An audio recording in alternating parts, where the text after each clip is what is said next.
It's not very big.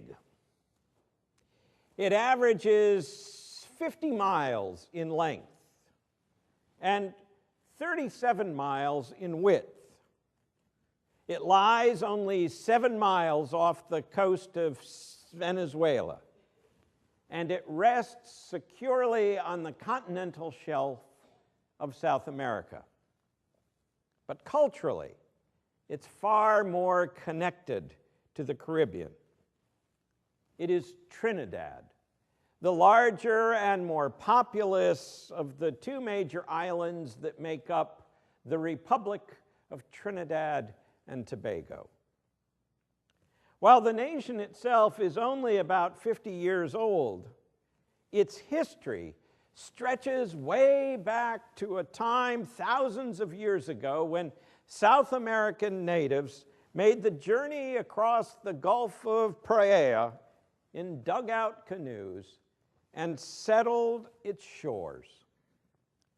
Indeed, Trinidad was the first of the Caribbean islands to be inhabited by human beings.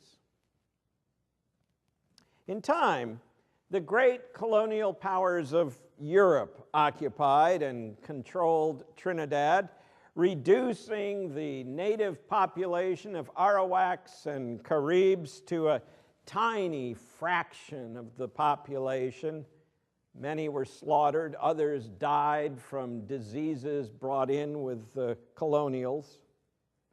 Discovered by Christopher Columbus on his third voyage in 1498, he named it La Isla de la Trinidad, the island of the Trinity. While the Spanish were in charge for a period of time, it was in many ways French planters escaping the effects of the French Revolution who built up its economy. Cocoa and sugar were main crops. With the planters came African slaves. In 1797, a squadron of some 18 British ships sailed into the main harbor of Trinidad with an overwhelming show of force. The Spanish governor, unable or unwilling to mount a defense, capitulated, and so Trinidad became a British Crown colony. In 1838, slavery was abolished in Great Britain and by extension in her many colonial holdings. In order to continue the lucrative sugar business, the growers began to import indentured servants, men and women who signed away 5 years of their life in exchange for passage in the bowels of a ship. Some of those folk came from India, some from China, some from Portugal. Some were lured by false promises. Others were kidnapped. A few came willingly. Cutting sugarcane turned out to be a back-breaking sort of task. Their contracts were usually written for 5 years, and after that they were set free, at least in a manner of speaking, for there were many laws governing their behavior, including virtual segregation. Such practices continued in Trinidad until 1917. Political turmoil marked the first half of the 20th century, but eventually independence was achieved in 1962. Today, the population of Trinidad and Tobago stands at 1.3 million. It is the most densely populated of the Caribbean islands, and its population reflects its history. Fully 40% of its citizens are of East Indian descent. 40% are descended from those African slaves. 23% are of racially and ethnically mixed backgrounds, and only about 7% are Caucasian or Chinese. Christians of various stripes comprise about 50% of the population, Hindus 23%, Muslims 6%, and the rest is made up of groups ranging from Buddhists and Rastafarians to Jews, Jehovah's Witnesses, and folks of no religious persuasion at all. Trinidad and Tobago is a country once controlled by a very tiny fraction of its population, where whites had privileges denied to others, where people of color were usually enslaved or indentured. But today, a descendant of one of those indentured servants, a man of East Indian descent, is the prime minister. In many ways, the last have become first. And there is in Trinidad the beginnings of a level playing field. Not perfectly flat, but by and large level. Trinidad is now a place where children, regardless of race or creed or ethnic background, all have free and full access to health care and education, not just up through what we would call high school, but right through college and graduate school as well. Things that make it possible to grow into their dreams.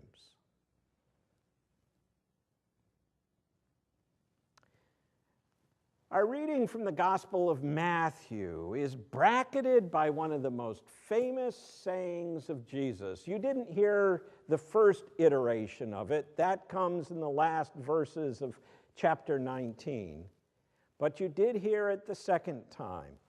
The first shall be last, and the last shall be first. It is a central theme in the book of Matthew.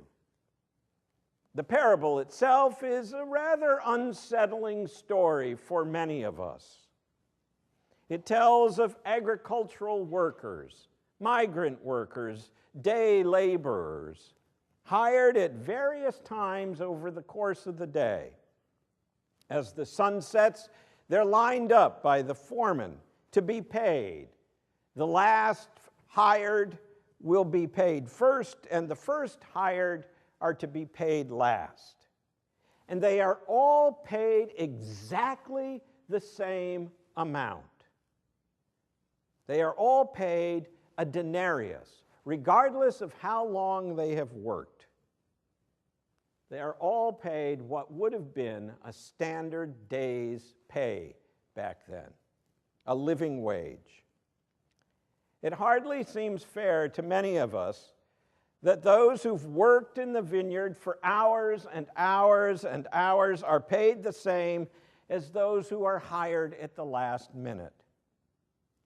Yet most commentators point out those hired first are given exactly what they agreed to, exactly what they were promised, a denarius.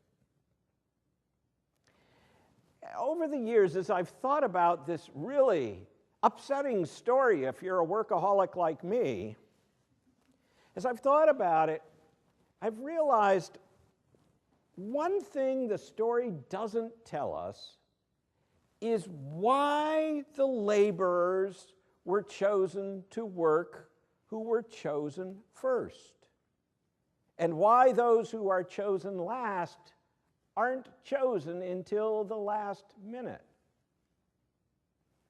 Were the first hired because they were bigger, stronger, louder as they cried out, "Pick me"? Were they of some preferred ethnic background? Oh, you know, hire the Mexicans. They're always better than those folks from Central America. Were those hired last weaker, disabled, smaller, perhaps pushed to the back by those who were stronger. We don't know why the first were chosen first and the last were chosen last. But in the end, the landowner's pay schedule levels the playing field, and everyone can go home with enough to feed their families. This, says Jesus, as he reflects on this story, this is like the kingdom of heaven, where it's not about what you earn, rather it is about what you are given. And what you are given is grace.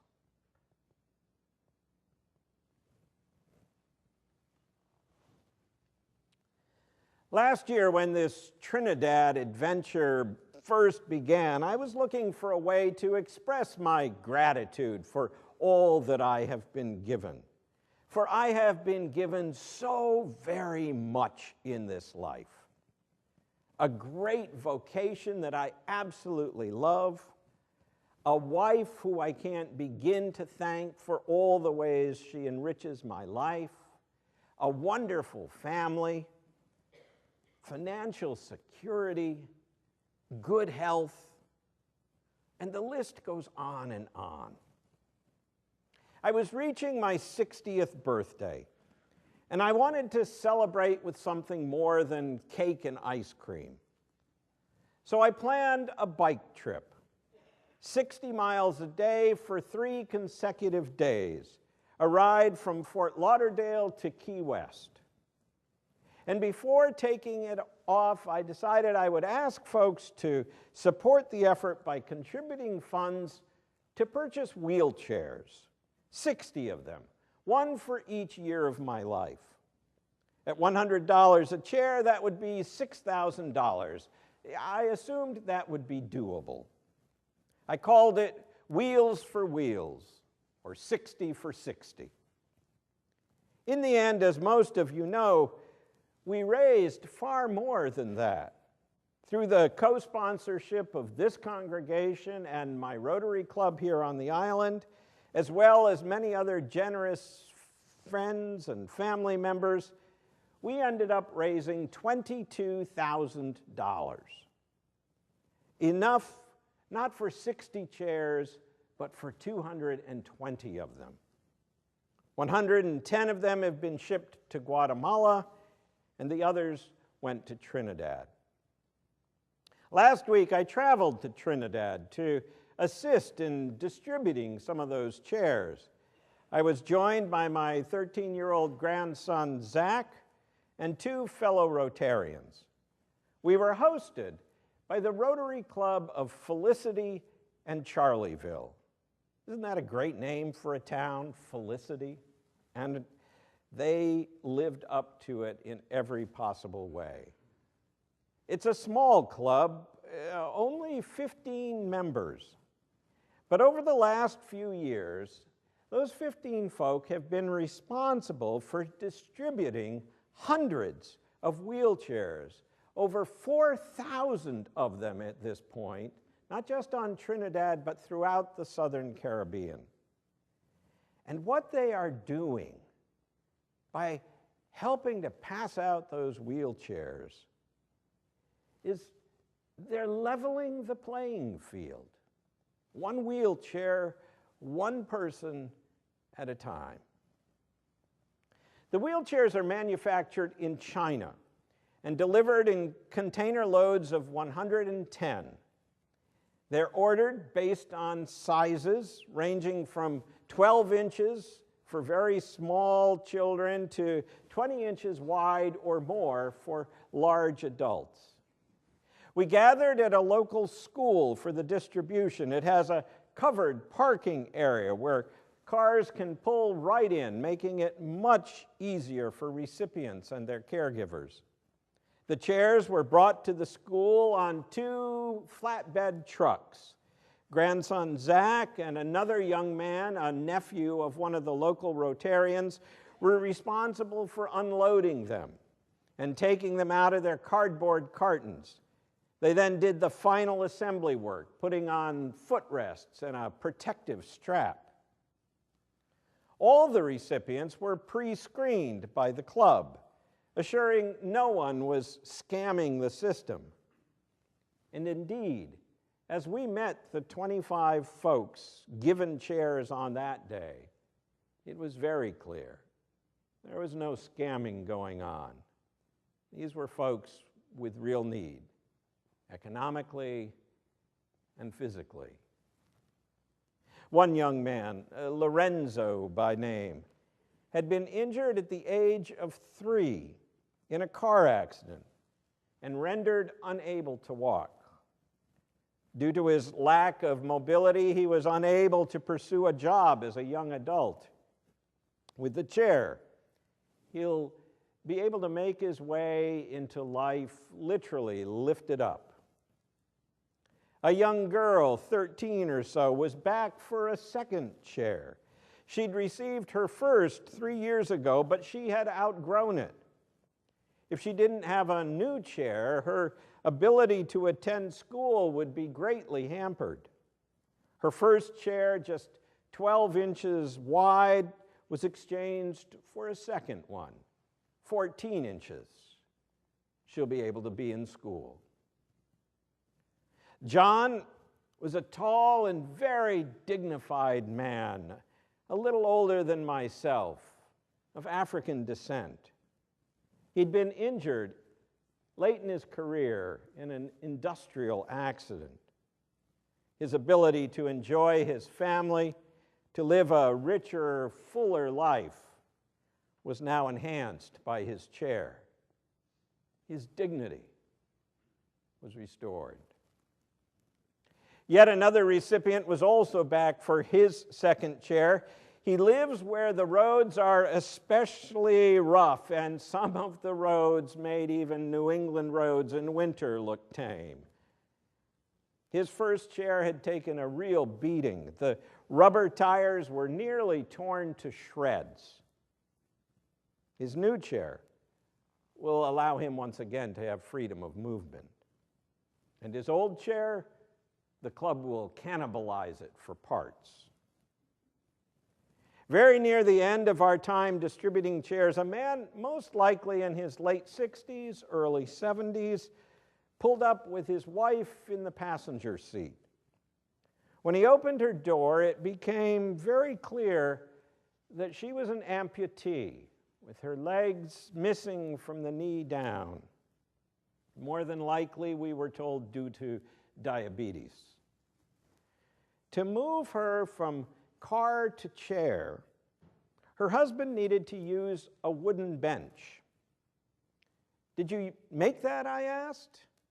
"No," he said, and with a note of gratitude in his voice, he said, "But when this happened, we were fortunate to already have the bench in our garden." He struggled to get her out of the car to be fitted for a chair. He was one of those folks who found much of his life controlled by the fact that he literally had to carry his wife most everywhere. And she was a bit bigger than he was. Finally, as he struggled to get her out, he was told he didn't need to move her, not this time. An estimate would be made for the size of chair that would be best. If it didn't work out, he could exchange it for another. He was relieved, as was she. Tugging and pulling is hard on a body. The chair would help level the field, not just for her, but also for this caregiver as well.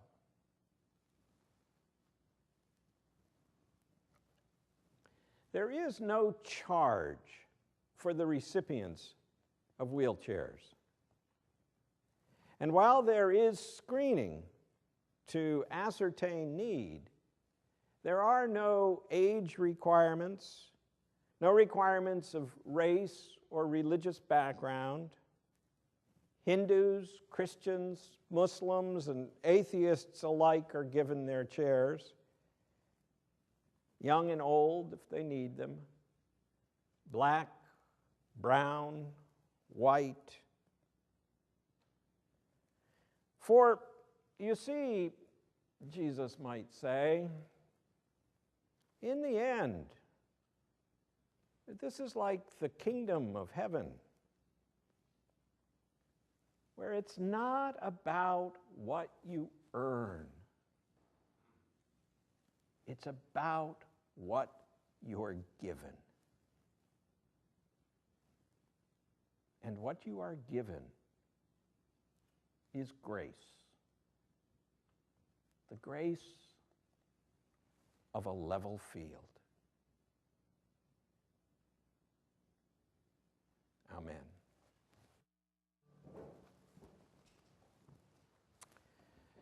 Sisters and brothers, let us remember that it's not about what you earn. It's about what you're given. And what each and every one of us has been given is grace.